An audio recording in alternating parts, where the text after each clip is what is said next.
अपने चूज़ों के लिए तापमान कैसे मैनेज करना है, ये समझना बहुत ज़रूरी है। हेल्थी चिक्स पालने के लिए आपको उनको सही माहौल देना होगा और इनमें से सबसे ज़रूरी चीज़ है तापमान। इस वीडियो में हम आपको आपके चूज़ों के लिए सबसे सही टेम्परेचर सेटिंग्स बताएंगे, बिल्कुल उनके हैच होने के समय से जब तक कि वो इतने बड़े ना हो जाएं कि खुद से बाहर जा सकें।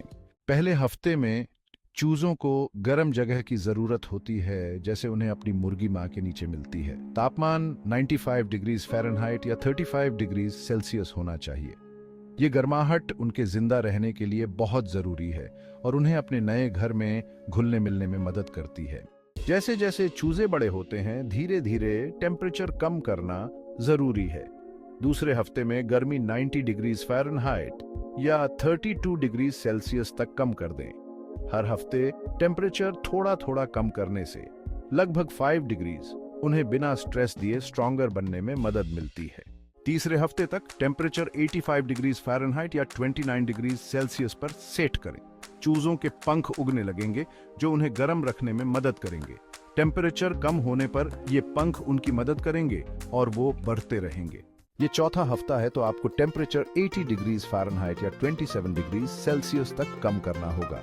अब तक आपके चूजे ज्यादा एक्टिव और टफर हो रहे हैं। देखो, उनके पंख लगभग पूरे उग आए हैं। इसका मतलब है कि वो खुद पर निर्भर रहने के लिए तैयार हो रहे हैं। पांचवें हफ्ते तक टेम्परेचर 75 डिग्रीज फ़ारेनहाइट या 24 डिग्रीज सेल्सियस पर सेट करें। अब वो रूम टेम्परेचर के आसपास के टेम्परेचर्स में रह सकते हैं। वो अपने नॉर्मल एनवायरनमेंट के लिए लगभग तैयार हैं, बस थोड़ी सी एक्स्ट्रा हीट की जरूरत है।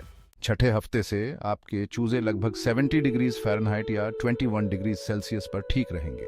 अब उनके सारे पंख उग चुके हैं और वो नॉर्मल टेम्परेचर्स में बढ़ने के लिए तैयार हैं। अपने चूजों पर हमेशा नजर रखना याद रखें। अगर वो सब हीट के नीचे दुबके हुए हैं तो हो सकता है उन्हें ठंड लग रही है। अगर वो हीट से दूर रह रहे हैं तो हो सकता है उन्हें बहुत गर्मी लग रही है। टेम्परेचर बिल्कुल सही रखना आपके चूजों के हेल्थी रहने और बढ़ने के लिए बहुत जरूरी है, ताकि वो स्ट्रॉन्ग हेल्थी चिकन्स बन सकें। देखने के लिए शुक्रिया। अगर आपको ये वीडियो पसंद आया तो लाइक, शेयर और सब्सक्राइब करना ना भूलें, ताकि आपको हैप्पी और हेल्थी चिकन्स पालने के और भी टिप्स मिलते रहें।